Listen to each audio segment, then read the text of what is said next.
Why do you want to work out? What is your goal? The most important thing is that you have a vision, that you have a goal.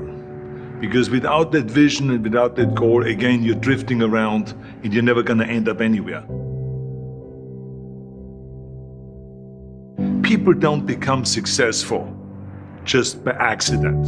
You know, I mean, maybe the guy that found gold in California and started the gold rush, but don't count on that. That's the one in a lifetime kind of a situation. So you got to really have a specific goal. And to me, to have that vision that I want to be Mr. Universe, that I want to be the greatest bodybuilder of all time. That was a great vision, and that specifically to look like Reg Park and to be up there on that stage and to lift the trophy overhead and to win the championship over and over and over again. So that was a great goal. You have to have a goal. Now, it doesn't have to be that specific goal, but it has to have some goal. This is why I always recommend to people, sit down, take your time, and start thinking about, why do you want to work out? What is your goal? And that can be as crazy as it is. It could be, I want to impress girls. If that's your goal, so be it, but it motivates you. It could be that you're emulating a certain, bodybuilder or a certain football player, a certain boxer, whatever it is. Have those pictures put all over the wall like I did when I was a kid. I put pictures of Reg Park and of Sonny Liston, of boxers and of Ali and of powerlifters and weightlifters all over my bedroom, wall. So that every day when I go to sleep, every day when I wake up, I look at those pictures and they motivate me. You need that motivation, and then therefore you have this kind of imprint in front of you all the time, and you know exactly what you're chasing. People always come up to me and says, why are you smiling? You're working out 5 hours a day. You're doing the same as the other guys, but the other guys have a sour face. They're pissed off that they have to do another rep or another set or something. I looked forward to another 1,000 reps of sit-ups. I looked forward to another 500 pounds of leg press or squat. I looked forward to doing more and more curls until my arms fall off. Why? Because I knew that every rep that I did and every set that I did and more weights that I lifted, I get one step closer to turning that vision into reality. So I was turned on by that. I was excited. I couldn't wait to get to the gym.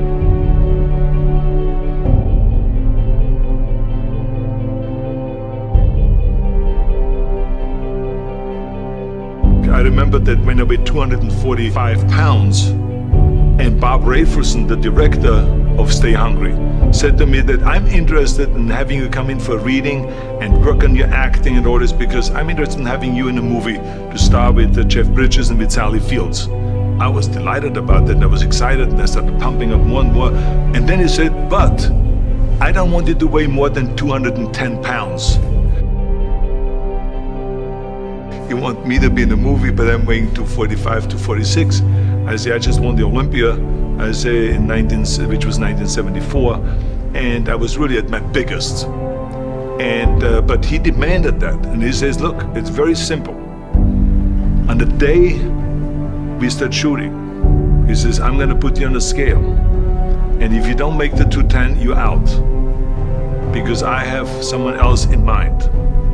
And I worked on it. I started visualizing myself very clearly as a lean athlete, because that's the only way I could lose that weight and all of a sudden get interested in running more, because up until that point I ran like 3 miles after training or before training or whatever, but now all of a sudden it was 5 miles, 6 miles, 7 miles, 8 miles, and they even ran mini marathons in order to lose the weight, and I did everything with high reps, and I was watching my diet, what I eat and all those kind of things.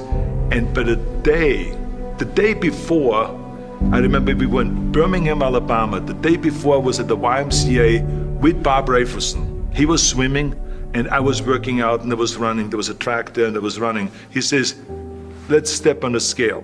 And I stepped on the scale and I weighed 209. So it just shows you what is possible if you visualize exactly what you want to look like.